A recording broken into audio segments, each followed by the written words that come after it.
to make that email worth something that they send to authorize people to spend those make-believe dollars into the economy.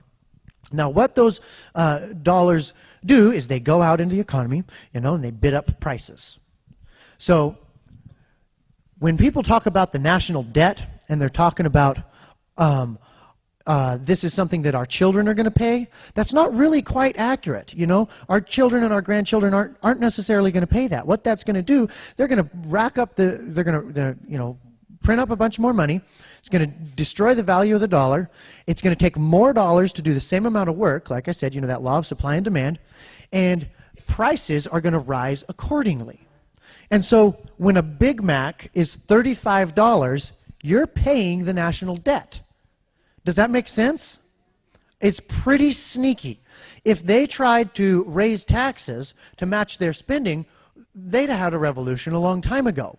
But this is a way that they can tax us without us seeing it, because the way it works is if they send you a bill, if you've got $100,000 in the bank and they send you a bill for $30,000, 30%.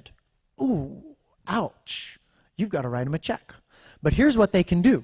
They can, instead of sending you a bill, which you'd be hot and bothered about, they just print up the money and they reduce, they get that money, and then by them expanding the money supply, everybody's bank account, the purchasing power, not the number of dollars in there, but the purchasing power of those dollars is reduced by 30%. So whether you wrote them a check for $30,000 or you had everything that's out on the market go up by 30%, they still robbed you of the ability to redeem your labor for a valuable good or service that you want. That's how they can tax you without you seeing it. Now, not only does this system weaken the individual in order to strengthen the federal government, but then here's where it gets really bad. They take that money and they turn around and they offer it back to the state or the local governments with strings attached. They say, the feds, with this stolen money from you, they say, we will give you this money if you will do this to the people in your state. And they say, okay, we'll do it. Now here's the principle. You work for whoever signs the checks. Now what this does is this is like a wrestling move where you change from being a republic to being an empire. In a republic, the people are at the top of the food chain, and the commands roll downhill from the people on down to the government, and God gave every human being the right to life, liberty, and property, and a corresponding obligation to defend those rights as an individual and through the establishing of governments to do the same. So it's only reasonable that as a government gets further and further removed from those people, their power subsequently diminishes. That's how it works. That's the logical chain of command in a free society that's operating under the sound reasoning and rule of law. But you get that money flow reversed, where the Federal Reserve can take it right away from you, give it right to the feds. Boom, we're not a republic anymore, we're an empire, where the chain of command follows the flow of money. And all of a sudden, the most far away, the most distant, the most inaccessible to us of the governments is now on top, rather than us. And so what it basically is, to boil it down into real simple terms, is the government is robbing you and giving the state and local government a cut to cooperate.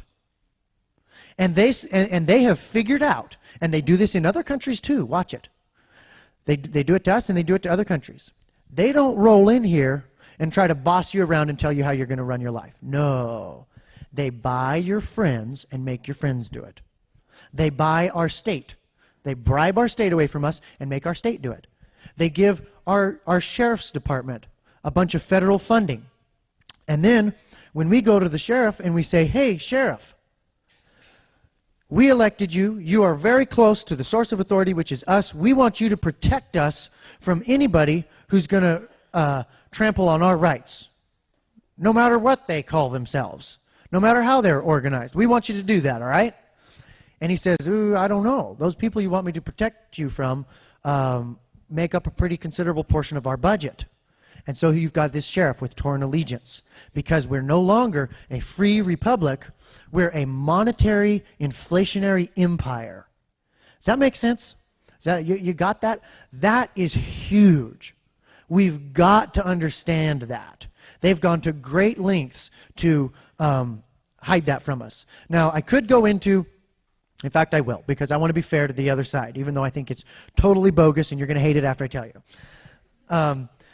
John Maynard Keynes, who was the socialist guru of the 50s, who was a big advocate for this inflationary system, what he said is, he said, yes, I know that when you rob this money from people and then spend it back into the economy, yeah, it hurts them, but you know what? Overall, in general, it's good for us, because the end justifies the means. And here's why. Because we take that money from them, and then the government spends it into the economy, and what that does is that creates a frenzy of activity, and more people pile on, and what that does then is it gets everybody all jizzed up and making money and working hard, and the end result is better. The end result is the average person is better off than if we hadn't robbed it from them and give the top another spin. That's the Keynesian model of economics. That is almost, get this, that is almost exclusively what they teach you in business school. And guess who funds business school? Guess who funds the educational, system? Is those fiat dollars. Of course, they're not going to, bash their method of funding. Now, just real briefly, what that actually does is it doesn't create investment. When the government robs from you and spends it into the economy, it creates malinvestment, because it is investment that has sprouted up around a artificial influx of government dollars rather than a natural demand in the market. And so people build their life and their business around this influx of government freshly stolen loot. And that stolen loot is fickle, and it goes from place to place. But when they inject it into the economy, it creates a bubble, a stock bubble, a housing bubble, a tech bubble. All these bubbles that we've had, you can trace their funding to injected dollars. Now, why is this good for politicians? Because they can inject it where their friends are. They can inject it to where they need votes. They can inject it to where they need donors for their campaign. This is why the politicians like this system. So you get a bubble, and then they get caught between a rock and a hard place, and you get foreign holders of dollars getting mad because they're making their dollars that they're holding worth less, and so they pull the dollar hose out of there, and the bubble starts to go down. That's a recession. You know what they taught me in high school? In the high school textbook? I was homeschooled, but they taught me in the high school textbook, depressions are causeless anomalies. End quote. That's what they taught us. That's FDR, okay? This is the monetary system, okay? I've spent enough time on it. That's all on that. The next thing that we got to understand about how our system works is that, you know what, our senators and our congressmen in Washington, they're not nearly as powerful as you might think. One thing that I've learned from dealing with government and talking to these guys and trying to get down to the nitty-gritty of why can we not be free, why can we not do this, is they are afraid of the agencies. They're afraid of the IRS, the ATF, the DEC, all these other alphabet soup agencies, because what you do is you get this kind of a separate animal from government. In our government, we're supposed to have the judicial that reviews and applies, the executive that implements it, and the legislative that writes it. And what you do is you get an agency or a bureau. What the heck's a bureau? We had ATF come to one of our meetings like this. We had 1,000 people, and we asked them, what's a bureau? They didn't know. I said, well, do you know what an agency is? No, they didn't know that either. Well, we got the Internal Revenue Service. What's a service? They didn't know that either. We got the Transportation Security Administration. What's an administration? What are these things? Certainly you know what you are. They didn't know. We called the agencies and the services. They didn't know either. I don't know. I've worked here for 30 years. I never thought that question. It's like they were like Dilbert, They worked there all this life in this cubicle, and they don't know why or